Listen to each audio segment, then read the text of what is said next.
am I going to risk my health to go out and make videos or make these things? And I was like, well, yeah, because this is what I'm here for. Like, it was this switch that went off in my brain. Like, if I don't do this, why be here? We gonna talk billions on this one here. You know what I'm talking about? Big. Fuck this, man. I heard investment make the Forbes list. Amazon, the Rock Nation made investments themselves. Go buy the building, don't be worried about the door split. Even if the mission get hard, you can't avoid it. You see me getting money, well, I'm just expressing myself. It's harder building on your own, you always welcome to help. Build a mastermind, group works in Napoleon Hill. You know. All right, guys, we're back in again for another amazing episode of Change Agents. My name is Caleb. Trav. All right, guys, we have the amazing Shawn Michael Craig in the building, man. We appreciate you, dog. You know what I'm saying? Yeah. NAACP Image Award, Shawn Craig. Legend, Adobe honoree, Shawn Craig. Yeah, man. Muse, you know what I'm saying? Creative direction, superstar photographer, Shawn Craig. Trying to catch me with the best shoe game in the studio, Shawn Craig. What's up, bro? How you feeling, bro? We had a long night, didn't we? Yeah. I paid him to say all that. But Check no, gang man, it's just great to have you here, bro. Honestly, just knowing your story in general, everything that you've done in this space, done with Open Season, done with the HBUC, building your own brand and stuff like that. So it just, like, when we think about change agents, like, you definitely top on that list, bro. So, like, it's just, humbling even for me to have you here. So we appreciate you, bro. I appreciate it, bro. Hey, dog, I envy you. I don't say that about a lot of people.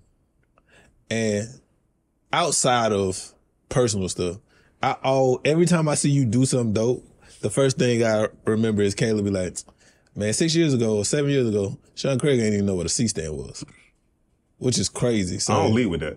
No, I'm saying, but like you always, I just think it speaks to your level of dedication because, bro, you are amazing. So what was the reason you wanted to get into shooting? I don't really have a good answer to that. I did it because I could. I was working in politics. It was killing me.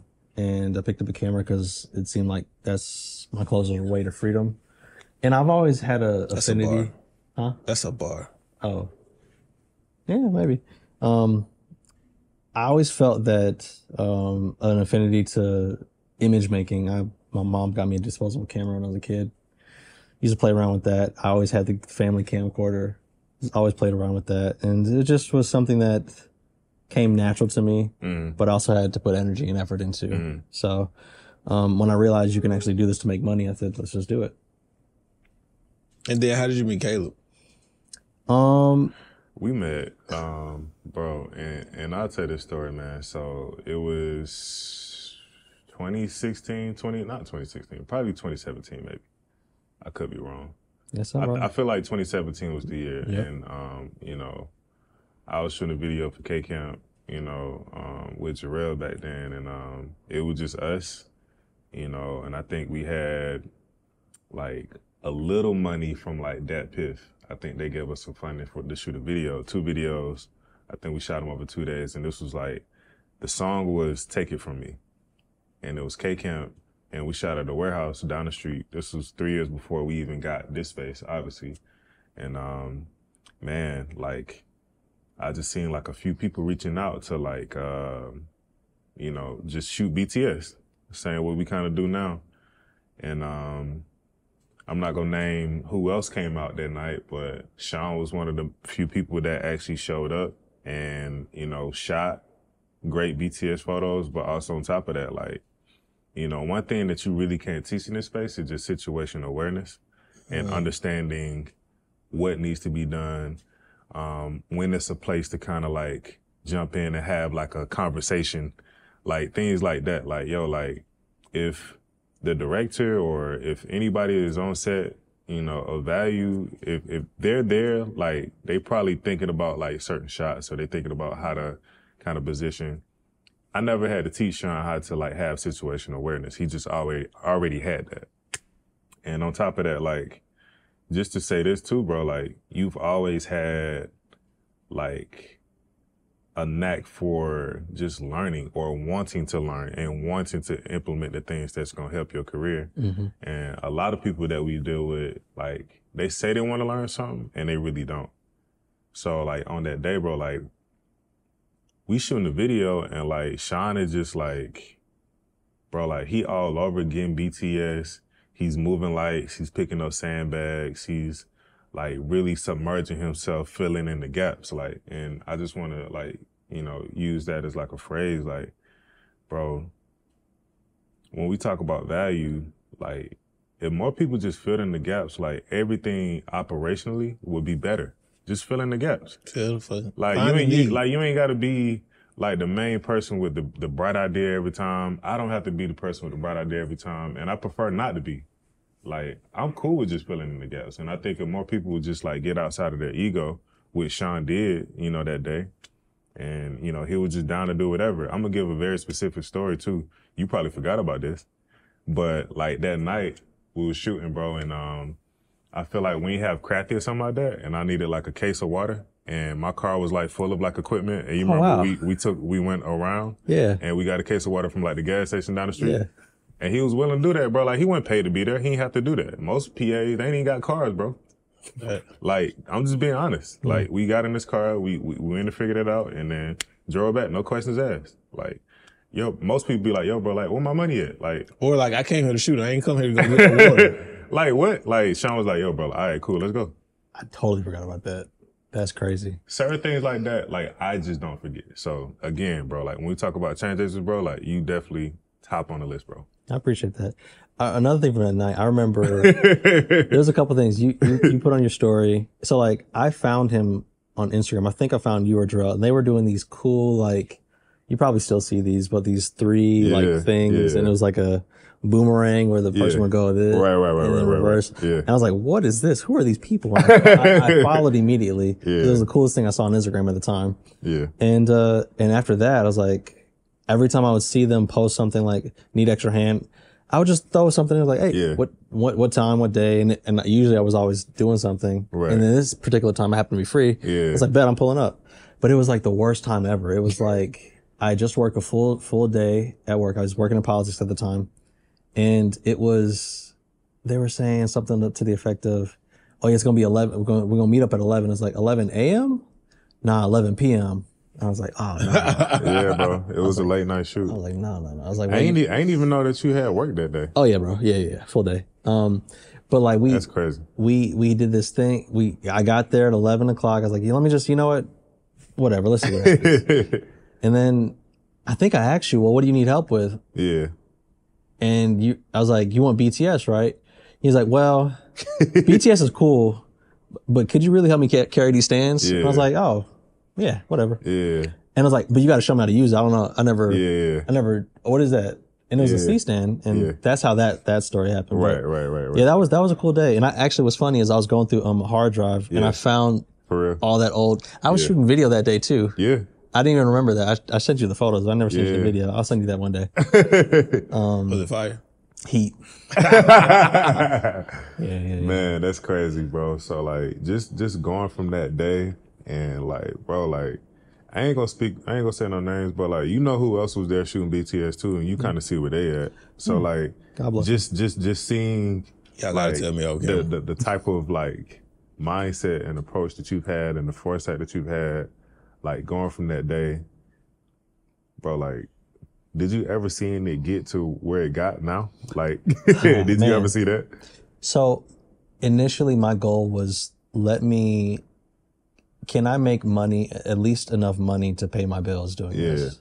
Can I have a life? Because I wasn't really, I've had money before. And the politics was good money. And I was like, money was never a thing for me to, it's cool to have money and all that stuff, but that was for me. I was wanting to I was like, can I make enough to live and do something I enjoy doing? Yeah. And man, when I hit the milestone of like, oh, I'm making let me be careful because IRS and people, $32,000 on the books. I don't make any money. I am broke. No, I'm That's kidding. prop money. Nah, but like when I was able to make what I was making in the political space, I was like, oh, this is great. But then it started to turn into like, oh, I'm able to not just do this thing as a money-making thing, but also I'm enjoying the art-making process. I'm enjoying thinking through lighting. I'm enjoying thinking through camera angles. I'm enjoying telling stories. And it's like, oh, there's something more to this. And then like when you're invested and devoted to what you do, it brings certain attention to what you're doing. Right. And I was totally unprepared for that in my experience. That was really kind of crazy how that kind of snowballed into stuff. Yeah, bro. So like, again, just to give people like a real track record. So like going from, bro, like shooting BTS on set to being like the lead DP for open season, for one, and then two, like taking the foundation that we kind of built through open season as a DP, and then taking it out and doing your own things, and like being a nominated DP, you know what I'm saying, for the Image Awards for the NAACP. So like, you know, all those things are like, and on top of that, like, bro, like every campaign that we do for Nike, like you've been the lead DP on that, lead cinematographer on that. Like what's been that overall journey been like for you specifically? I was just driving in my car the other day and I was thinking about this. I was driving on the road and I think I was just talking to someone on the phone about like something we did with T-Pain like recently. Yeah. And it was like, and then I started talking about T-Pain, and then I started talking about something we did with, who was that? Who else was it? It was something other big thing we've done. Yeah. And it was like, and people were like, oh, this lady was on the phone, oh, you're just flexing, you're just doing this. I was like, no, this is very normal. Yeah. And it's like we do these kind of things and it's very regular now for us. And it's just such it's not, how do I say this without sounding arrogant? It's hard to talk about the things that we've done without coming across arrogant to the people who can't really, they never really even saw this happening for them, let alone us. Yeah. So when we talk about the Nikes and the T-Pains and how I shot an entire album for Music Soul Child, like people just think like we bragging or boasting. This is just like where life has really taken us. But what I was liking it to, and I'm not y'all, you know what I'm saying, but just being a small part of this journey, I think even for me, just in these last 2 years, I've gotten to the point to where the excitement is about the actual project and not the subject of the project. Thanks. Like, I'm not gonna lie, when we first opened the studio and we started getting celebrities, I was excited by who it was that day. Now it's like, oh, we have a project with whoever it is, and all of this stuff is a part of the project. We got to hang lights. I'm more excited about how things are being built out versus who it is now. And I think that's where y'all at. So it's not normal to people to care more about the actual work than the celebrities that they're around. That's why it sounds like bragging. Yeah. I guess my main point is it's hard to, when you're doing something day by day, you don't see the changes, but there's changes. Right. What makes someone go from an entry level PA BTS person to a DP is just practice. You got to get your reps in every day. It's reps. And it's reps. And I made the decision actually. I think I was doing a lot of, I didn't do a whole lot of PA work, but if I had to, I did. But like I started doing like more grip gaff work with the team. But it was at the top of 2020 when everything was shutting down. I made a conscious decision like, well, am I going to risk my health to go out and make videos or make these things? And I was like, well, yeah, because this is what I'm here for. Like it was this switch that went off in my brain. Like if I don't do this, why be here? Yeah. So then what's the point of me staying at home? Yeah. Like it's something that I had to do. And at that point, this is when I realized, oh, this is not about money anymore for me. This is about like, I need to do this. It's like an itch I have to scratch. Yeah. And so like, when we were locked down, there was a few jobs coming in. I would just be at home building the camera out, building up on my little Movi, and I was just in the backyard taking videos of plants and stuff. Yeah. And then I would just, That's crazy. I had to. And so it's like, bro, like what you talking about is just your level of passion that you have in this season for cinematography and shooting. And like, bro, like, again, what he talking about is what I'm about to say. It's just like, bro, like, you know how hard it is to get people to just turn on the camera that they own at home and it not be work related and you just shoot because you love to shoot? Yeah. You know how hard it is? Like, people don't do that, bro. Like, so it just shows that, like, man, character is a real thing. Character is key. You got character, bro. Let me ask y'all a question. Do y'all think people lack that kind of passion now? Like, more now? Or do you think people just don't do what they're passionate about? Like, I think it's both. It's almost insane to me to say you love something that you can sit down, that you can put down. Like, it's a basketball goal in here. I'm never going to the NBA, bro. I'm never going to play meaningful basketball again. I had to have a basketball goal in here because I have to shoot a basketball every day. Like, bro, even if it's once. Nah, time out. Let me tell you what he did yesterday. We were on set. It's like 3 a.m. yesterday. Oh my God. And this man, he's taking his break. He's 3 a.m. today. Oh, my bad. 3 a.m. today. About 12 hours ago. This man is like, he's like, watch this, y'all, watch this. Closes his eyes and just takes a shot, makes it. It's just something. And to do that, you have to know the spacing, you have to know the muscle memory, you have to know that intimately. And you can only know that by practice. Repetition. This man practices every day. And it feels better than a check. Yeah. Making that shot consistently and seeing people react to me making that shot feels better than me getting paid. I've seen him do it at least 10 times. And in the same breath, I'm going to flip it back on you. Bro, like, you can turn on the camera, any camera, with a Movi, and operate better than anybody else in the world with your eyes closed, bro. That's just what it is. And that came from repetitions, the same thing. Yeah. And it also came from watching good people. Like, I would. He watched Allen Iverson, bro. I used to watch how you move the camera, obsessively. Bro. I watched how you move the camera. Jarrell, not so much. Gotta throw it, Jarrell. I mean, I say this, man. I've always been a better operator than Jarrell. But he's good. He doesn't suck. This is a clip. This is a clip. He's great. I give him a clip. Jarrell is a better, at his peak, Jarrell is a better editor. I give you that. At his peak, Jarrell is a better editor. But he used to be a better operator than me until I learned how to op. Until you learn how to op. That's it. And now I got you. It's over with. Nigga say you chop liver now, my boy. Over. But yeah, clip this. But even that, like, to bring this full, I see Caleb come in and light up when he does something he's been thinking about in his head or something that he's wanted to try with the camera. Mm-hmm. And then I also see everybody that loves Caleb or admires Caleb come and watch him do it. I watch Barry, I watch Fisher, I watch you, I watch everybody do it. And it's a certain twinkle in your eye. Like, even back to last night, I'm watching you. We shoot what we shoot. I don't know if we can, she might kill us if we talk about it. Oh, it's fine. But she's right there. But it's just, we went upstairs to the loft and you're trying to figure out the lighting. And if you don't know what he's doing, you ever see Above the Rim?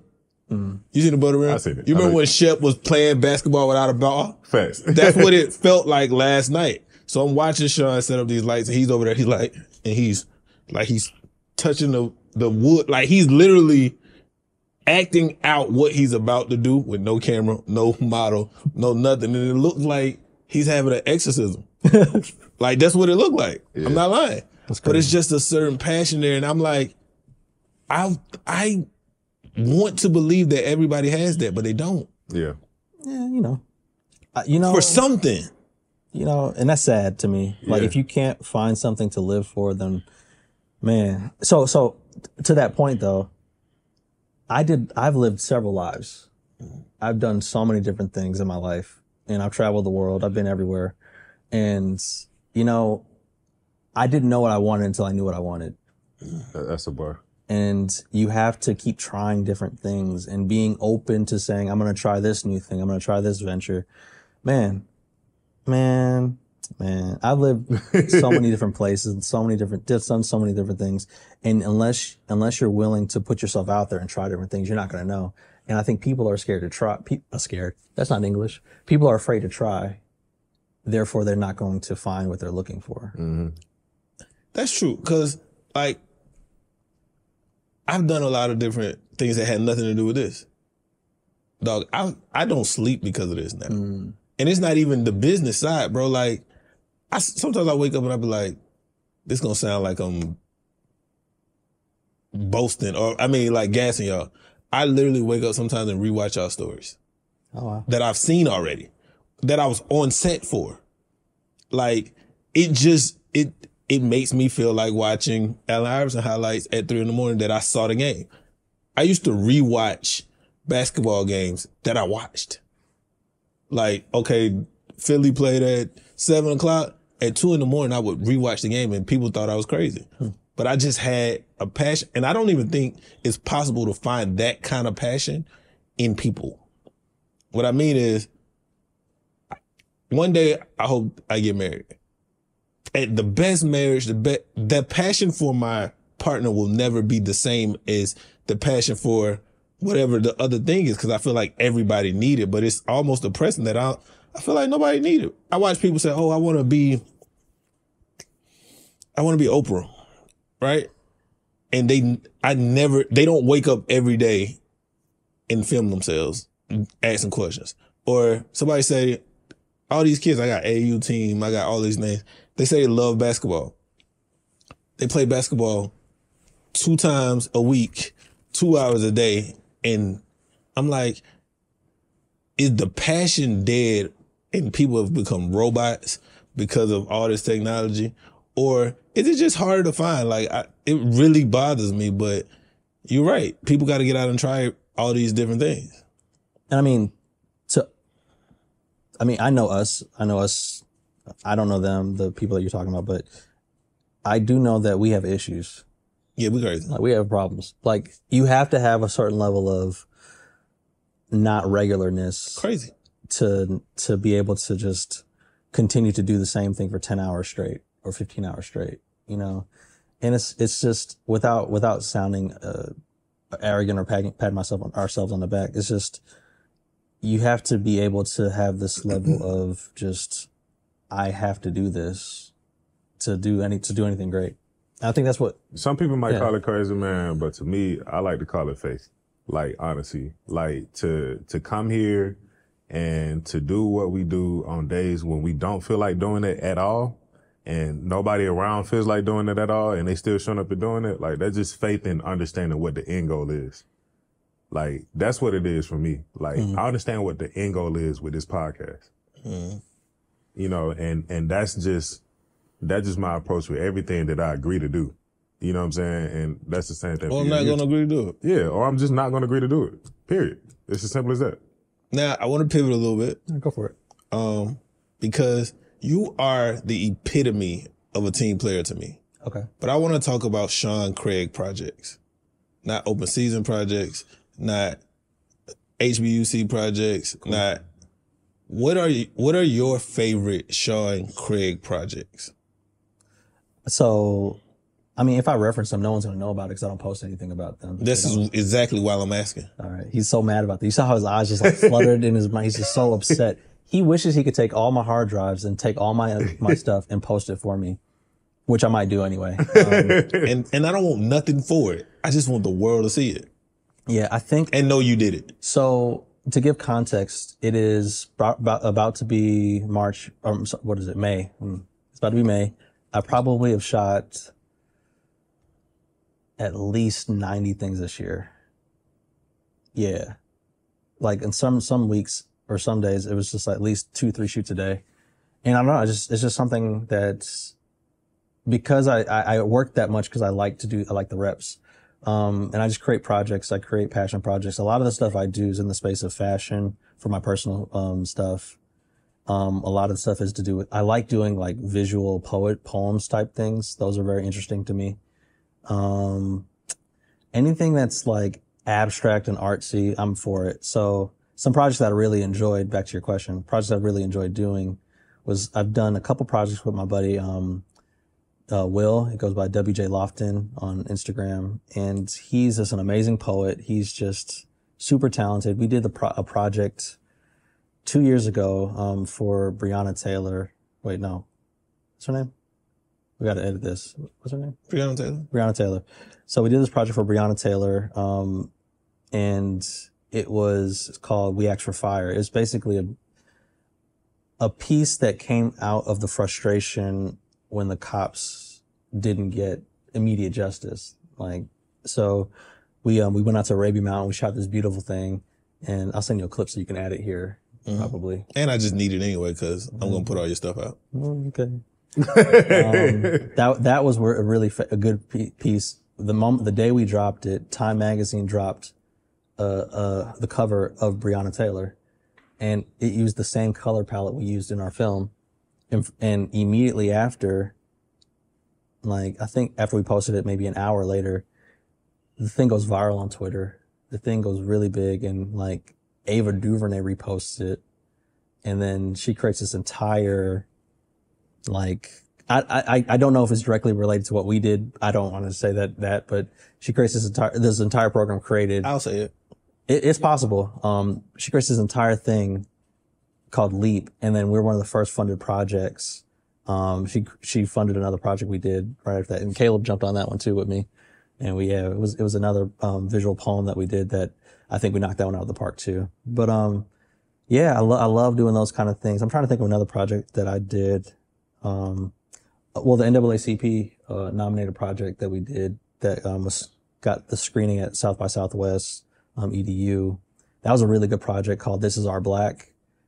Beautiful. It was a 10-day project we shot in Philadelphia. It was I think, first of its kind type project. It was a musical documentary style piece, and it was it was really, really good project. It was up my alley because it was a series of music videos, but that we had to incorporate a solid narrative through line to it, and that it was just such a good project. And I got to work with my buddy Steven Adetounbi and Jarrett Roseberg, the directors on that project. And Greg came out, Greg Paul, he came out and just helped me knock out that project, and that was a good one. And Can I ask a question before you go to the next one? Yeah, go for it. And the reason why I'm asking this is because I think sometimes people think you got to have $1 billion to do something impactful or great. Yeah, nah. What is a reasonable range of how much those two projects cost? Let me ask a better question. Not So, for that first project that you did with Will, yeah. how much did it cost to shoot that to get the attention of Ava DuVernay? It took less than $400. What? Less than $400. And honestly, I'd shot it for free. He wanted to pay me, and I was like, I'm cool.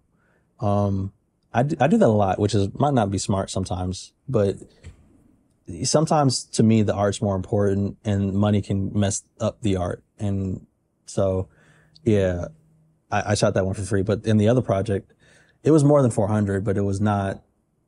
A 2-man crew is kind of crazy to do a 10-day project that got, man, when I tell you it was in like 20 different film festivals, on awards and film festivals, it went way further than I thought it would ever go. So yeah, a lot of things are like that in my experience. Sometimes the small scrappy budgets are the ones that go the furthest, have the most legs. Yeah. I love that, but I also hate when people try to give y'all the scrappy budget when the money is there. But that's another subject. I'm not gonna go down a tangent on that one. You know? How about we do a part 2 on another day? Okay. Whatever. 2 separate episodes? Yeah. Just make it 2 separate episodes. I want to talk about my second favorite Shawn Craig project, because my first favorite is Muse, of course, shameless plug. My second favorite Shawn Craig project was, I don't know if it's a Shawn Craig project. My second favorite thing I've seen you do is the work you've done with Veda. And the reason why that is because I've seen you take a one-woman artist and create almost, the way it looks to me is like 17 different mini films based around one art form and one art subject. And then my favorite is